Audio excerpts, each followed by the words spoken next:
Hello, hello, everyone. It's Monday, November 8th. I can't believe it's already November. What happened to the entirety of 2021? I do not know. But here we are in November. Only about 5 or 6 more work weeks left for the United States people because we usually take a week off, which is why it's important to know what we're scheduling for the next 6 weeks, right? Hi, I am Michelle Marquardt DeVoe, and you know me. I'm the owner of Faith Culture Kiss Studios for Voice and Acting and the founder of the Speakeasy Cooperative, and we do cool stuff in there like simplify your life. We like to reduce your effort, and we really like to help you avoid mistakes so you can diminish anxiety and increase confidence without being an asshat. And today I have some questions for you. If you want to pop into the comments and tell me who's listening, where you're from, and if you want me to see your name, you got to click that little link in the live and tell eCam who you are so that I can speak to you directly. That'd be awesome. I want to ask a question. Do you run out of time? Do you run out of time? Is it a consistent issue where you're always running out of time? Do you feel like you'll never get anything done? You're overwhelmed. You're like, I'm never going to get all of this done. There's just like a time ticker running in your head. That's me. I get there. How about, do you get angry that the important things like rest and play and spending time with people you care about always fall to the bottom of the list? And those are the things that get shoved off first? I get angry about that. Do you get resentful that you're working all the time and that it doesn't ever seem like you're having anything to show for it?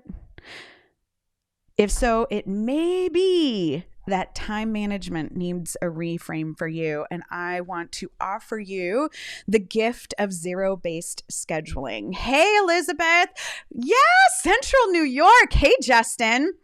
Oh, she's saying, yes, overwhelm is a good descriptor. I kind of feel like, I don't know about you, Elizabeth or Justin, but when I feel overwhelmed with all of the things that I realize I have to do, it feels like I'm in a movie and like I have books in my hands and then someone keeps on like coming by and they like putting the books and putting the books and putting the books. And I'm just like trying to do all this. And that's how I feel with my tasks.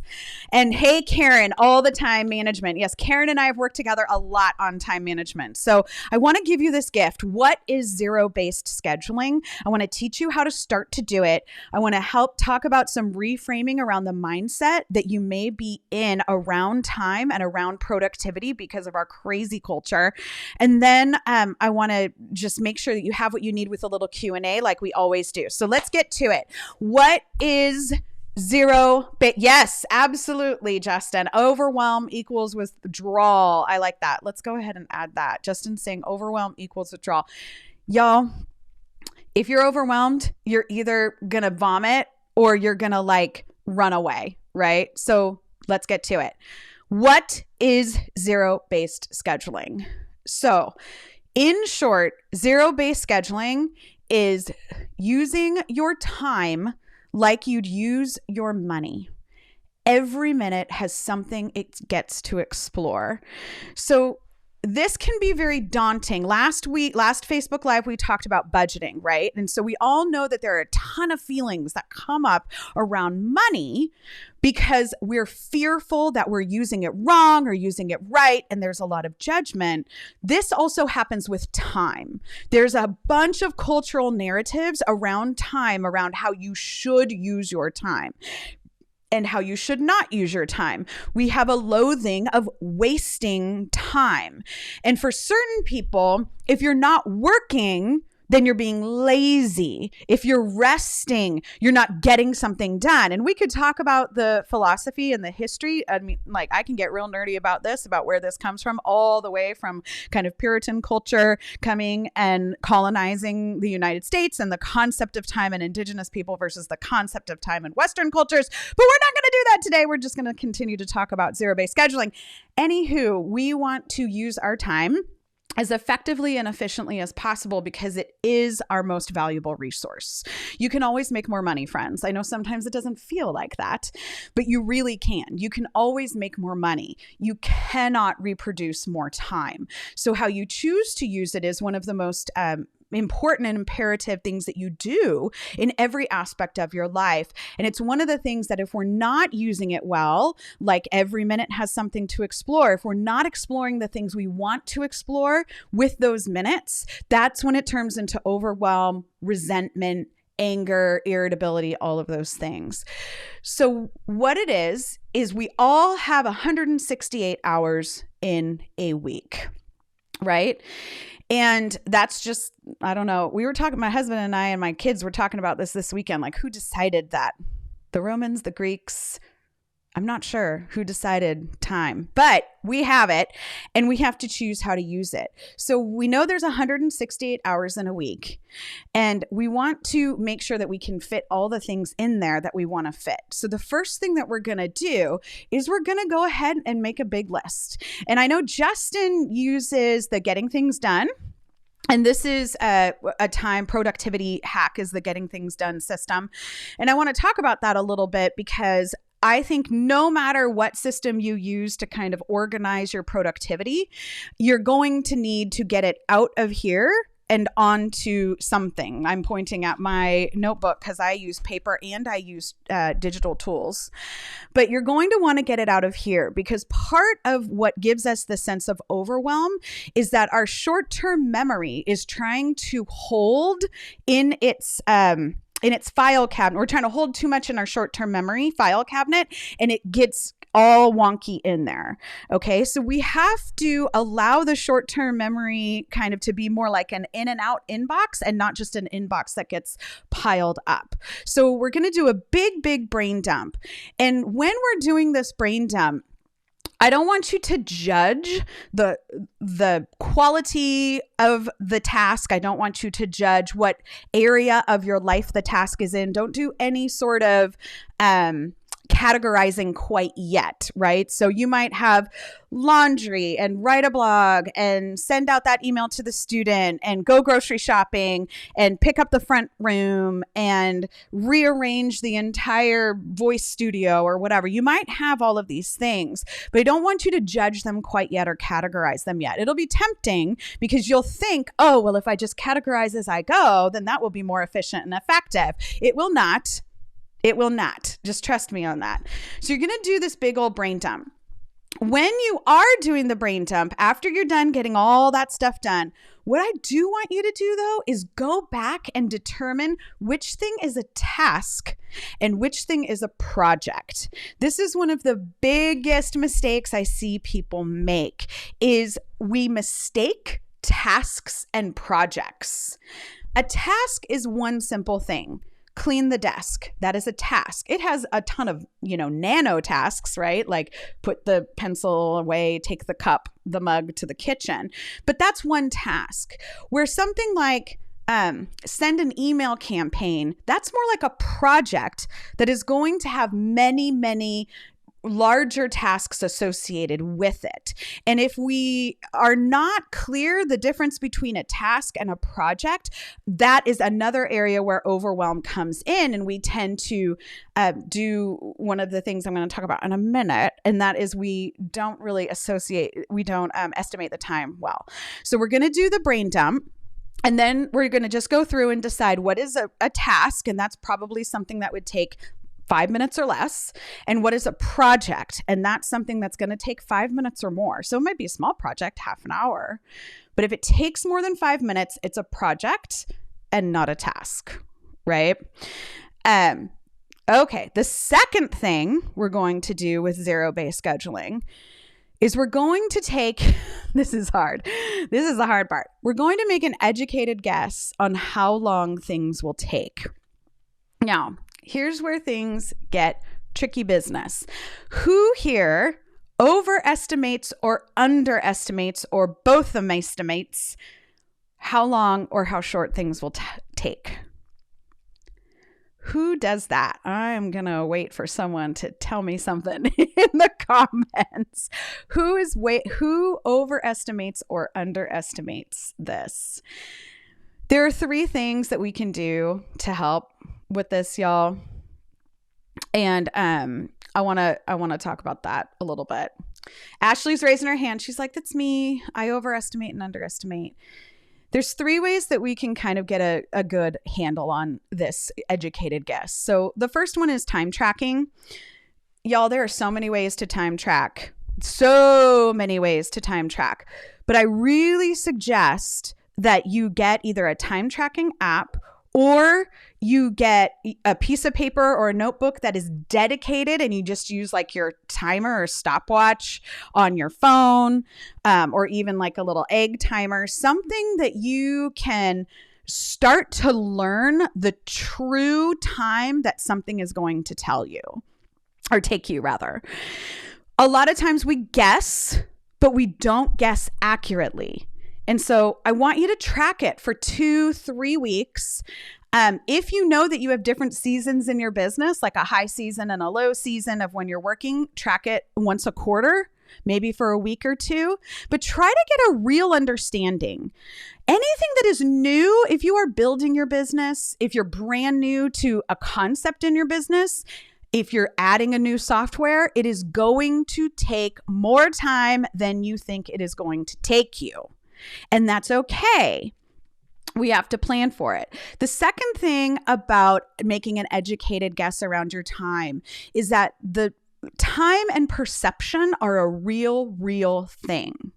So there have been many, many studies. Yes, Pomodoros are my favorite. I love those, Justin. The Pomodoro, by the way, method is there's several versions of it out there on the internet. You can Google Pomodoro time method, but it's basically a 90-minute chunk broken up into 3 25-minute chunks of working. And it's called a Pomodoro because the person made it up, used a little Pomodoro tomato timer to like figure that out. Anyway, time and perception. There's been studies about this over the last several years where we don't have the same relationship with time as minutes. We have an emotional relationship with time.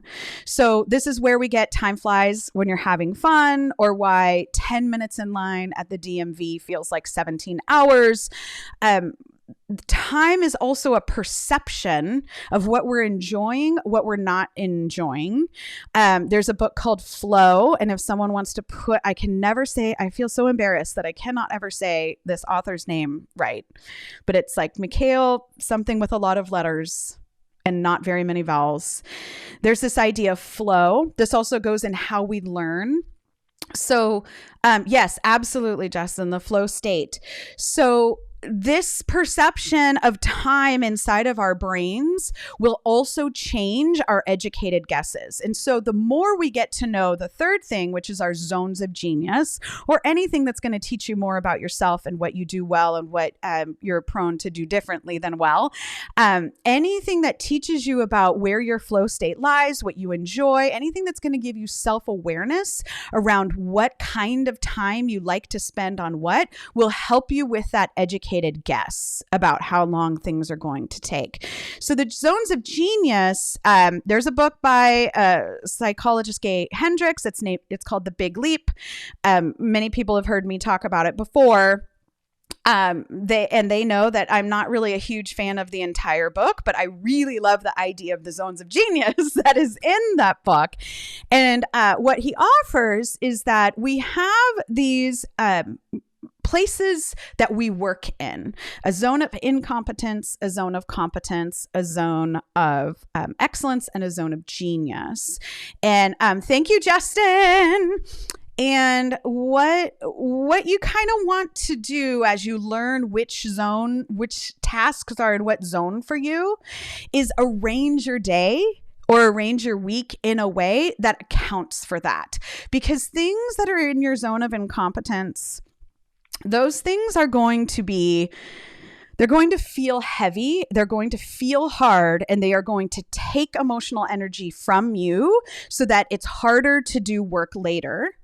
And things that, even if it might be a giant project, things that exhilarate you, things that make you feel alive, even if they're big, will often give you energy to do things later. And so we're wanting in those educated guesses to take kind of all into that consideration. So we said, number 2 is that educated guess.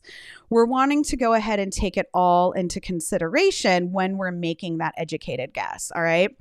So here's something that most of the time leads us to having those moments in our, thank you, Karen and Justin, moments in our life where we start to freak out about the schedule. And I just want to take a moment and address productivity culture in our culture. So we are obsessed with productivity, obsessed. Any tool that's going to make something easier and more efficient, any way we can use our time faster, anything that makes anything more convenient is very sellable and very helpful. The trouble is when we start utilizing those tools in order to become hyper productive outside of our brain's capacity for productivity based on who we are as individuals, our zones of genius, our emotional relationship to time. You can be as productive can be. And if you are not mentally well, if you're not happy, if you're not regulated, if you don't have the priorities set up in a way that supports who you are and the way that you walk through the world, the way you're motivated, then you will always be resentful. So when we take productivity culture, it's a little baby in bathwater kind of situation. We have to take the baby, don't throw out the baby with the bathwater. We get the best that we can. Instead of having your schedule and your to-do list and any of this kind of thing basically lord over you and make you feel shame because you didn't accomplish it, we need to reframe that to that zero-based scheduling is our assistant. It's not our manager. It's not our task manager. It's not lording over us. It's not a shame. It's not a nasty, mongery voice. Okay. The zero-based schedule is our executive assistant. So I want you to all, because we do solo run businesses and small team businesses here in our company, I want you all to remember that you are the CEO of your company, which means that you have an executive assistant. Right? And yeah, your executive assistant is sometimes a hat you wear, but we can use our schedule like that. If you are the CEO of a major corporation and you need to change a meeting because something else came up, you tell your executive assistant, I need to change this meeting because something else came up. And guess what the executive assistant does?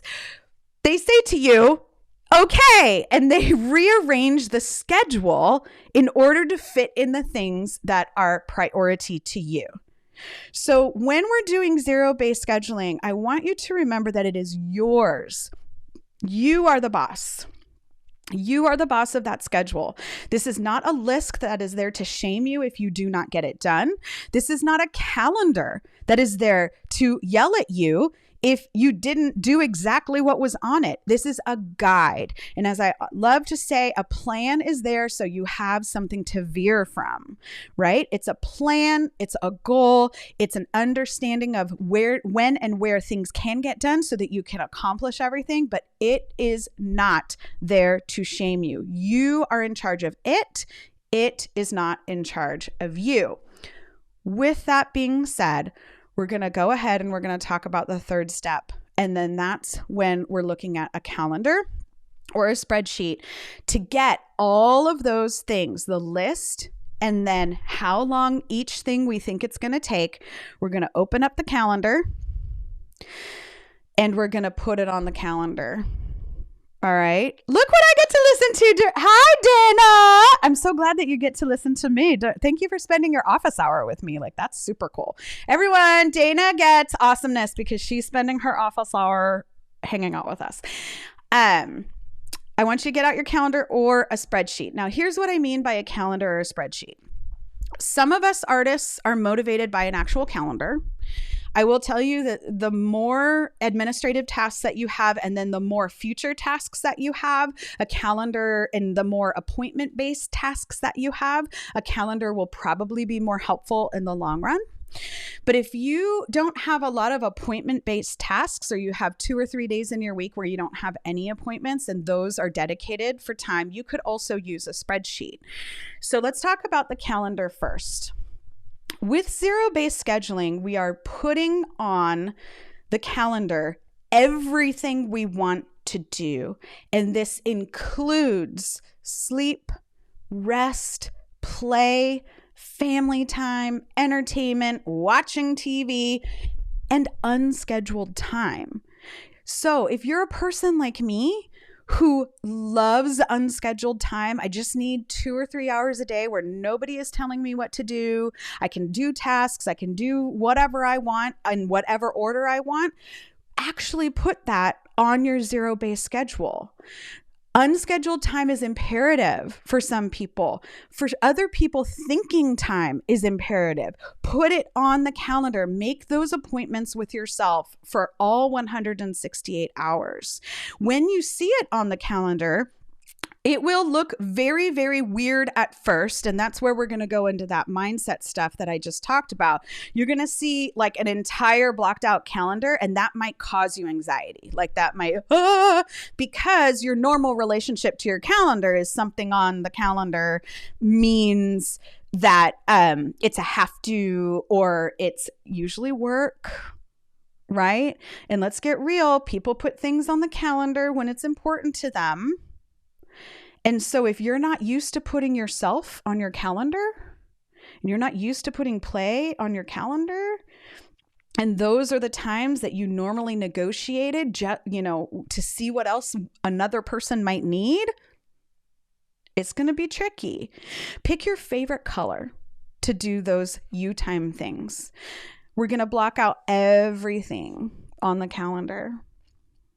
Everything. And then just breathe through it and remember that you actually scheduled time for you and that you've made an appointment with yourself. Now, if the calendar is too stressful, or you're just starting out, or you have a lot of flexibility because you don't have a lot of appointments, you can use a spreadsheet. And in my How to Run program, I give them a spreadsheet I created for them. But essentially, what you can do is you can say, okay, there's 24 hours in a day. Here's all my tasks. How much time per day am I going to give it? And just make sure it all adds up to 24 at the end. Like how much sleep, how much rest, how long am I going to have for lunch and dinner and cooking and, my tasks and teaching and da-da-da. You can do it that way as well. And then you can just use a timer, because it kind of doesn't matter when you use those hours or when you do those hours, just as long as you stick to them. Okay. So we've gone over what zero-based scheduling is. We know that it's using our time like we use our money, that every minute gets something to explore, right? Then we've talked about the 3 ways to get started with zero-based scheduling, the 3 steps. And the first one is your brain dump. Right? And then your second step is an educated guess on how long things will take, because we're going to then put that on the calendar or the spreadsheet, whichever works for you. And then some of the things we're remembering is that we're in charge of this. This is not in charge of us, right? And that we get to ebb and flow with it. Now, I would love to answer any questions. While I'm waiting for questions to come on in, I want to encourage you with a couple things. First of all, people do ask me a lot, do you do this all the time, Michelle?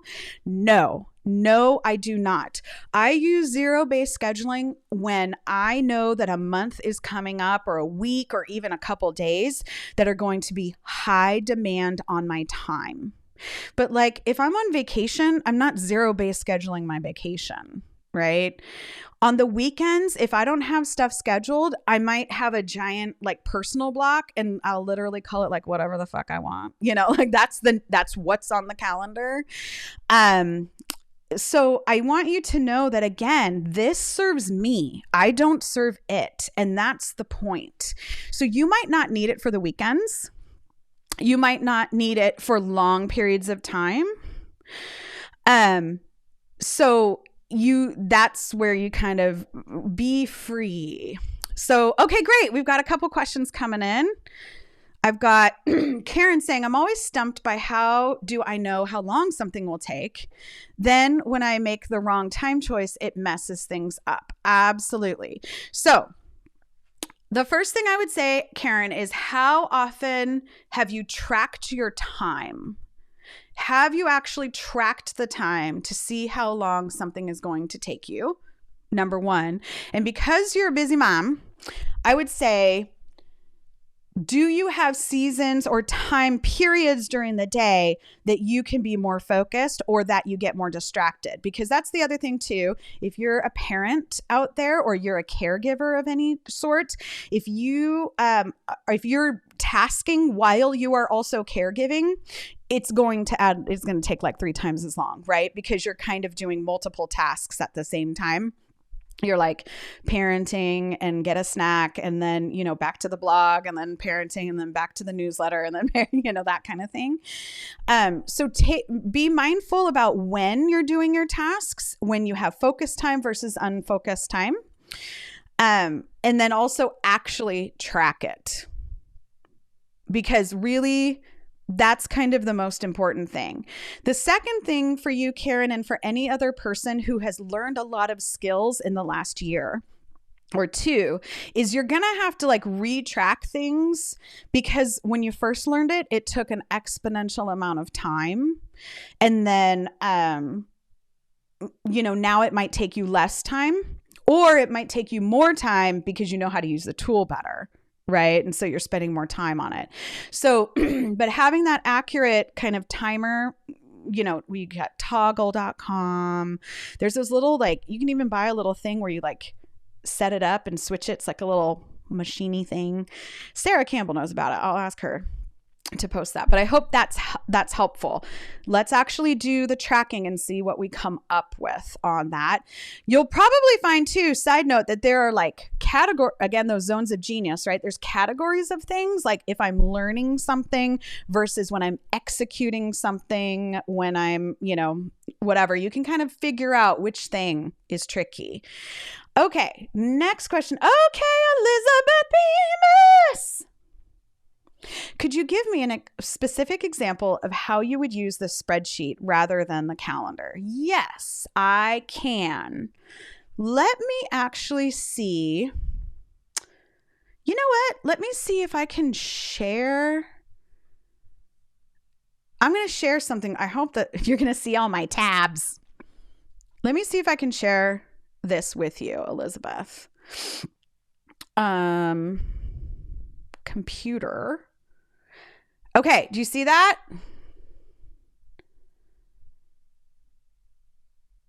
You see that? I hope you can all see this.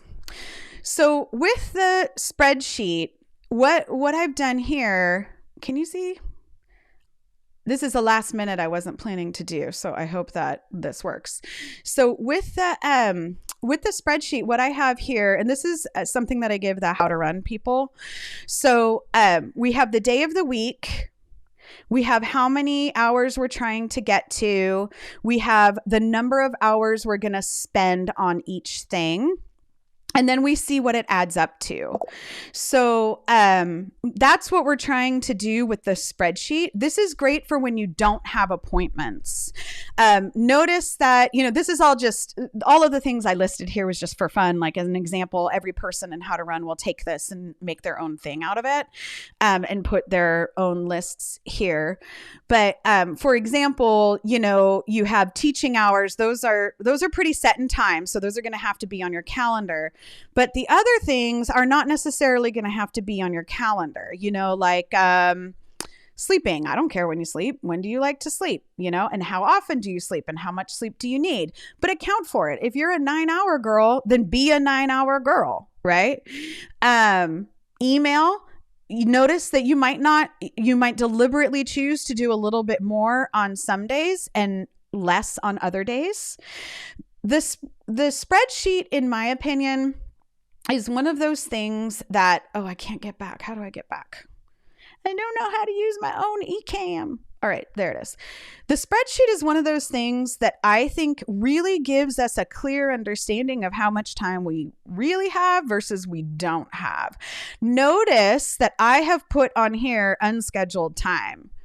Like I need to have unscheduled time, right? And that might mean, when it all adds up, we want this to be 24, and we want this to equals 0, right? So we know that we've got some time issues on Saturday, and we know we've got a time issue on Thursday, and we know we have a time issue on Wednesday. So we're going to renegotiate and see what we can do. So that's an example. Was that helpful, Elizabeth? I hope so. You let me know in the comments there. Julie, I would be a spreadsheet person. Well, I hope that spreadsheet helped. I think what's hard for me is that I'm often pulled off. Oh, girl. Oh, woman friend. Oh, yes. Oh, yes. Often pulled off by my child's needs or unexpected work comes in, either from my job or personal. Also, self-discipline becomes a challenge when the brain becomes fatigued. Yep. Wants a dopamine hit. I think there's a question there. Okay. So I'm going to pretend like I can read your mind and make up a question for you. What it sounds like to me is there's in between the lines, again, I could just be projecting this onto you, Julie, but there's also a little bit of like, what do I do when a distraction happens? How do I actually prioritize what's more important, that distraction or what I'm in the middle of doing? And I think sometimes children's needs, especially in our culture, we let me just put it this way. There are very few things that our children actually need that are emergencies. People bleeding is a good reason to stop what you're doing.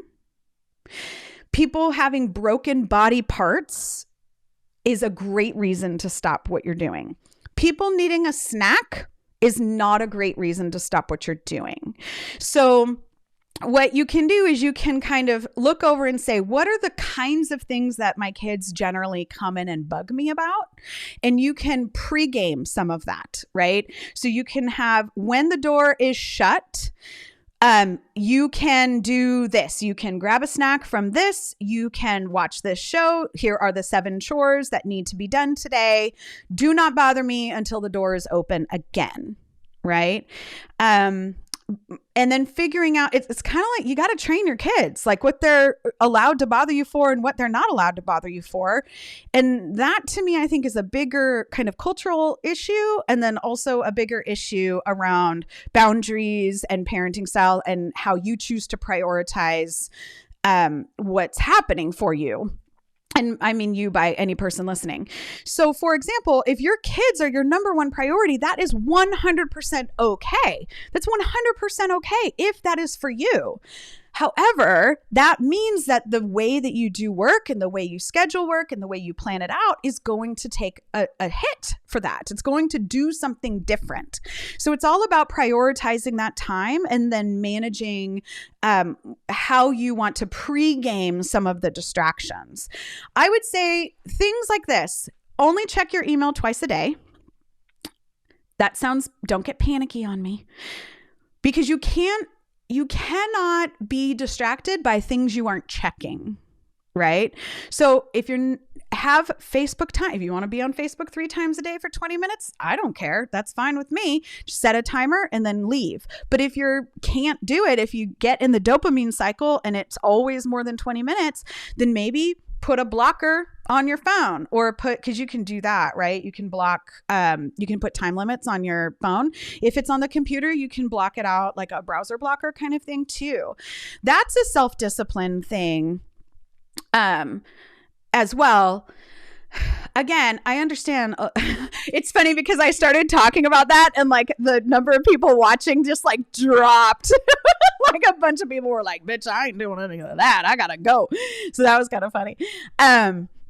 I would say figure out why the thing is distracting. If your email is open all the time during the day, you are going to be distracted. If Facebook is open, if whatever tools you use, you're going to be distracted. So put yourself That's what this whole point of the zero-based scheduling is, right? Is if you know you want to be on Facebook every day, just put it into your schedule instead of it kind of being like, oh, maybe I'll just check, right? So that was me reading into your question. I think self-discipline becomes a challenge when the brain becomes fatigued, not only with the dopamine hit, but also decision fatigue, because the things like anything that you're scrolling and you're seeing constant information, that just steals a little bit of glucose from you every time you're doing it. You know, your brain has to process every piece of information that's coming into its eyeballs and its earballs. So if you're spending a lot of time on the scroll TikTok, TikTok will exhaust you mentally. You're like, I sat on the couch for 15 minutes watching TikTok. Why am I so tired? Well, it's because your brain had to process all of those minute pieces of information, right? It's extremely exhausting, especially for people like me who are old and we're in the generation where we didn't grow up with that. So our brains don't even know how to process it very well. I hope that was helpful, Julie. Hope so. Let me know. And then we've got some other people here. Heather Nelson can confirm distractions destroy my predictions of how long things will take. So I'd say plan for the distractions, right? It's too hard to not be distracted. So plan for the distraction. You know, okay, I know that I'm probably going to like fart around on Slack or fart around on Facebook for at least at least the same amount of time that the task actually takes. So I'm going to block it in, right? And just like with a money budget, you get to make decisions how you spend it. I don't care how you spend your time. I just want you to spend it in a way that you want to spend it. Just like I don't care how you spend your money, just as long as you're spending it in a way that you want to spend it. You might learn that what's more important to you is to get some stuff done rather than be distracted. You might not. I don't care. Karen is saying, thank you. Yes to the retracking. So many projects. Yes, Karen. Track. Elizabeth is asking, so you use a timer to track each item is what I'm seeing? Yeah, you don't have, you could use a timer or you can front load it, Elizabeth. So you can decide, I'm going to spend an hour on this. I'm going to spend 3 hours on this. I'm going to spend, and then like see how the time works out. And that would be kind of some educated guesses. Then you would set the timer, and then while you're doing it, the timer goes off, you're done, you move on to the next thing, or you renegotiate time later in the week. It will be easier to guess the time if you have tracked it for a while, a couple weeks, to kind of get a better idea of that educated guess. So does that make sense, Elizabeth? Hopefully that's what we're doing. Julie's laughing. Ashley's like, you looking at me? Grace is saying, oh, I just realized that one of my pitfalls is that my computer to-do list is on Outlook integrated with my email. Grace, that is amazing. Okay, that is amazing information. So what are you going to do with that information? I think we need the to-do list in another location. I think we need it in another location that won't allow you to open up Facebook. Well, I use Facebook it's like Kleenex is tissue paper. Facebook is social media, or anything distracting, right? So let's get that to-do list not integrated with email. Let's do that and see what happens for 2 weeks. Or you can try to do the self-discipline thing where you only actually respond to emails. You schedule the email, zero-based scheduling. You schedule it at 2 times during the day. Dan Calloway, you are so very welcome. You are so very welcome. Dan Calloway's great. You guys get on his list. He's got a fun email list. Heather Nelson, unrelated. I love that the close. Oh, that's awesome. I love you too, Julie. We always need to share the love. I love you too, Julie. Let's make that big. Julie loves me. Elizabeth saying, do you recommend doing the brain sucking activities first in the day? Well, I'm going to say I don't know. And oops, now that made that really big.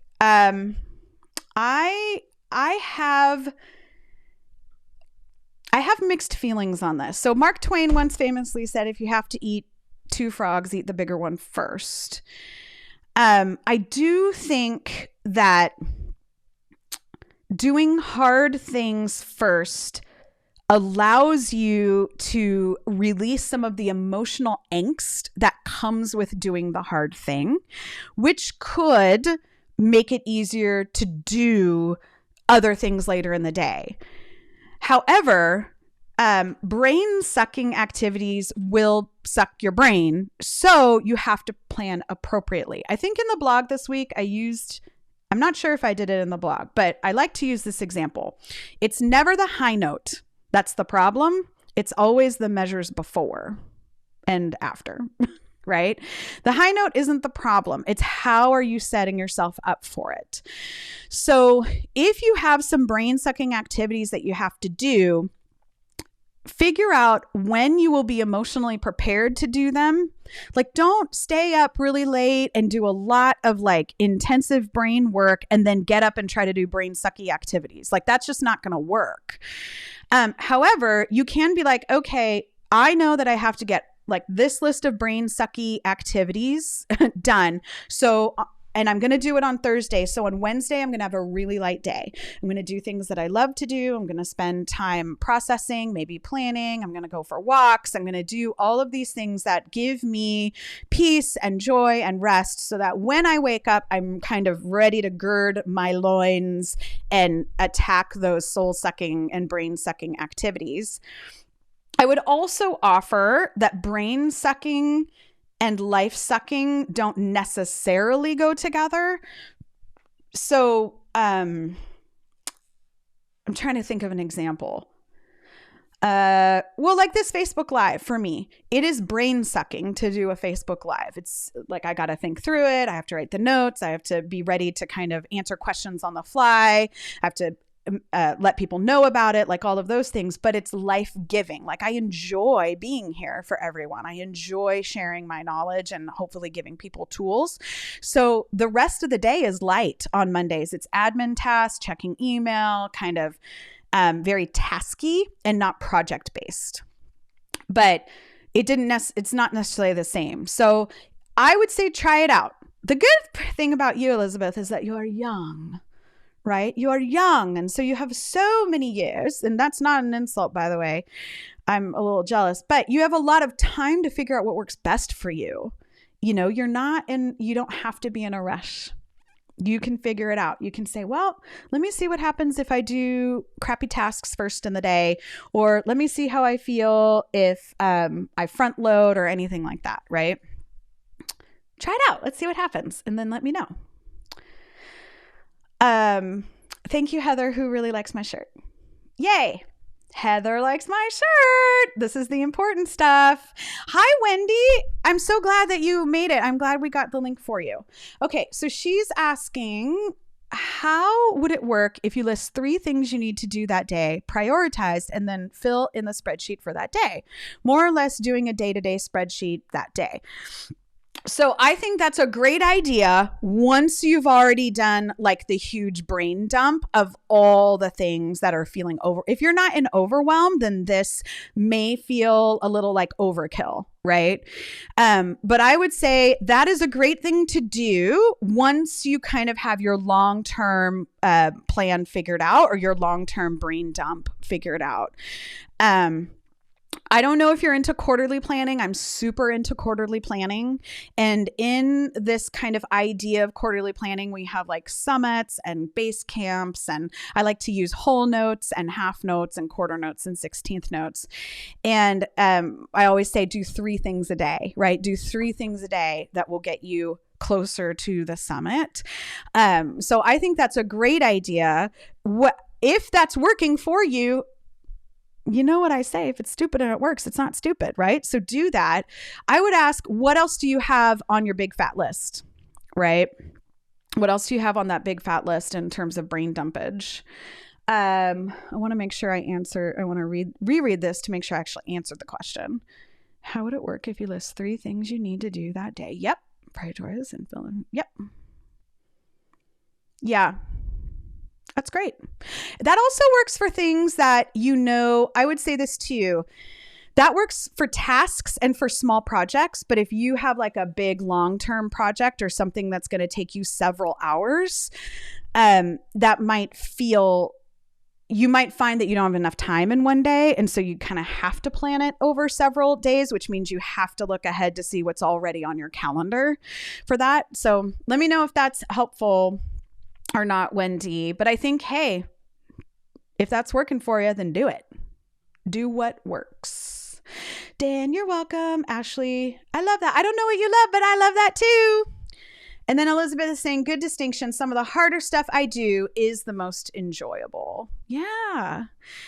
So Wendy's now saying, oh, here we go. Or when you have to change things around for holiday cooking. This is exactly what zero-based scheduling is for, Wendy. It's the things that come up. It's coming in the future. Christmas shopping. Y'all, Christmas shopping. Christmas shopping is a project.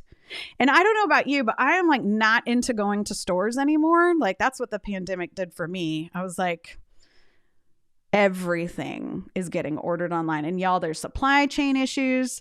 They're in Christmas in January this year because I'm going to reduce my stress. If it doesn't come on Christmas, you get a little sign I make on the computer and says, it's coming. But that's it. Absolutely with cooking. So for example, taking time, I know, right, Dana? Oh, my Lanta. Taking time off. Zero-based scheduling is especially helpful when you're going to take time off because often we get like super, because we're not sure when things are going to get done. If you can look generally over the next month, again, these are educated guesses. You don't have to be perfect, right? So, looking and saying, okay, I don't have 168 hours. Times 4 this month, I have 168 times 3. Please don't take away from your play or your sleep though. Right? Okay, I think I'm going to wrap it up here because I have a team meeting in 10 minutes. Grace is saying, or for us business owners, is something like making social media more of a task since it has to be. Yes, absolutely. Absolutely, Grace. Absolutely. If you are a business owner and you have not switched your mindset to social media being a marketing tool, number 1, and then a for fun tool, number 2, you are doing yourself a disservice. Social media is marketing. And whether that means network marketing, like you're commenting in groups, you're showing up, you're being helpful and friendly, or it means scheduling posts, or it means putting up random posts just because you think of something and you want to talk about it. It is a marketing tool. That is what it is. Make it what it is, and then show up when you want to. And then maybe you have another time in your day where you say Facebook for fun, right? Or social media for fun. And that's when you get lost in the scroll and have great dopamine hits and all of that. But schedule it in. Yes, if you're a business owner, y'all, please. Social media is marketing, not friend making. You make friends on social media, but switch what the priority is, and it will be helpful to you. Elizabeth is saying that's where the yarn is coming in handy. Yes, I don't do that. I recently started to try to learn to embroider. It's been interesting. I'm not bad at it. It's just very small, my eyeballs. Wendy, you are so welcome. And I think this is the perfect way to wrap it up. When Wendy says, this is awesome, thank you. So we're going to go ahead. Thank you for coming today. I'm glad you could make it. So just remember, everyone, you can have your cake and eat it too. You just got to plan it, right? You just got to plan it. Let me know what you come up with. Let me know how this goes for you. It's just like a money budget, takes a while to get into the swing of it and to figure it all out and to make everything fit. Just like a money budget takes time, a time budget takes time too. And zero-based scheduling will help immediately, but it's going to take some finagling, and you can do it. So let me know how it is. If you know someone who this could help, I would love if you would share. Also, the other thing, time to put the Pomodoro up to use. Also, another thing is I have a newsletter, and my social media team, my marketing team was telling me, Michelle, why don't you ever talk about the fact that you have a newsletter? Because, for example, last Thursday, the blog on zero-based scheduling went out to everyone, and then letting everyone know that we were going to talk more in depth about it today. I want you to get on that newsletter because that's how you're going to hear about everything. If you're in the Speakeasy Cooperative, this is a separate mailing list than the Speakeasy Cooperative mailing list. If Karen's still around, she can drop the link to sign up for the mailing list, or I can later. You will get, this comes with a free little self-coaching tool called Around Success. So just giving you some ideas, some questions to think about. It's a PDF that you can download and kind of begin to coach yourself around what you really want and what you really need. Oftentimes we have that sense of like, oh, I need to get some business coaching. I need to get some personal development. I know I need this, but I'm not really sure why. And so having some time to kind of think through it a little bit can make any coach that you work with more effective, and will help that coach help you better. So whether you wind up with us over at Faith Culture Kiss and in Speakeasy Cooperative, or you find someone else that suits you, we'd love to be able to support you with that success-based mini journal that comes with signing up with the newsletter. So we'll drop that in the link. If you're not already on there, join me. And you'll get like the nurture sequence, and then you'll just be on the regular. And I will see you in 2 weeks where we are going. Let me see. What day is that? Hold on. November 22nd, same time. Monday, November 22nd, 9 a.m. Pacific. And we're going to talk about boundaries at the holidays with your clients, with your family, with your people, boundaries in the holidays, and how to set yourself up for success for that leading into 2022. All right. So I'll see you in a couple weeks. Have a fantastic rest of your day, everyone. Bye.